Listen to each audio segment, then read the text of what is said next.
हम topic cover कर रहे थे recognisation of inflammation, cause of the inflammation, जो कि माइक्रोब्स या इंजरी हो सकते हैं। रिकग्नाइजेशन के अंदर सबसे पहले रिकग्नाइजेशन पैटर्न हम लोगों के पास रिसेप्टर है। द वेरी फर्स्ट रिसेप्टर जो कि हम लोगों के सामने आ रहा है दैट इज़ TLC। इसे TLC नाम इसलिए दिया गया है क्योंकि ये टूल जीन्स के ऊपर प्रेजेंट होता है। It's toll like cells. ये दो तरह के होते हैं। On the basis of location they are of two types. One is on surface, दूसरा हम लोगों के पास एंडोसोम पे होता है। सरफेस के ऊपर अगर कोई भी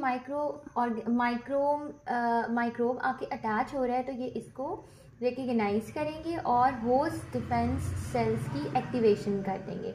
दूसरी इसकी लोकेशन होती है एंडोसोम्स के अंदर, ताकि अगर कोई माइक्रोब इन्वेड करके आए तो उसको रिकग्नाइज कर सकें और activation of host defence sales या हमारा होस्ट डिफेंस मैकेनिज्म को एक्टिवेट कर सकें।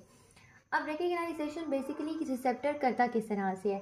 कोई भी जो माइक्रोब है उसके ऊपर एक स्पेसिफिक पैटर्न होता है जिसको पैथोजन एसोसिएटेड मॉलिक्यूलर प्रोटीन्स कहा जाता है। इसको पैम्स भी कहते हैं। इस पैटर्न के तहत ये रिसेप्टर जो है इस स्पेसिफाइड पैटर्न को आइडेंटिफाई करता है और activation of host defence system कर देता है। जैसे ही होस्ट डिफेंस सिस्टम एक्टिवेट होता है तो डिफरेंट प्रोटीन्स जो हैं वो प्रोड्यूस होती हैं। ये प्रोटीन सिक्रीटरी भी हो सकती हैं, साइटोकाइंस भी हो सकते हैं। जैसे ही ये प्रोटीन सिक्रीट होते हैं तो प्रोसेस ऑफ इन्फ्लेमेशन जो है वो ट्रिगर हो जाता है। रिकग्नाइजेशन का सबसे फर्स्ट जो है एलिमेंट दैट इज़ रिसेप्टर, जो कि हमने यहाँ तक इन जनरल हमने कवर कर लिया। सेकेंड आता है इंजरी। जैसे हमने पढ़ा था the causes of inflammation are microbes और ईदर दे आर इंजरी अगर होती है तो cytosolic sensors are present. Cytosolic sensors inside a cell, inside a endothelium. अगर तो levels of different potassium, sodium, urea की ब्रेकडाउन ज़्यादा हो रही है, हीमोग्लोबिन की प्रोडक्शन ज़्यादा हो रही है, तो ये कुछ उनके क्राइटेरिया होते हैं जिसके अंदर वेरिएशन की वजह से सेल सेंस करता है that there is some kind of issue जो कि नॉर्मल नहीं है।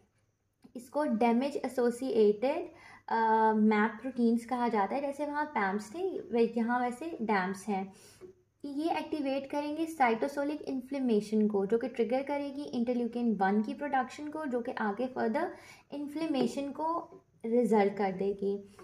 फर्स्ट, इसके बाद हमारे पास थर्ड जो आता है वो है कॉम्प्लीमेंट्री सिस्टम।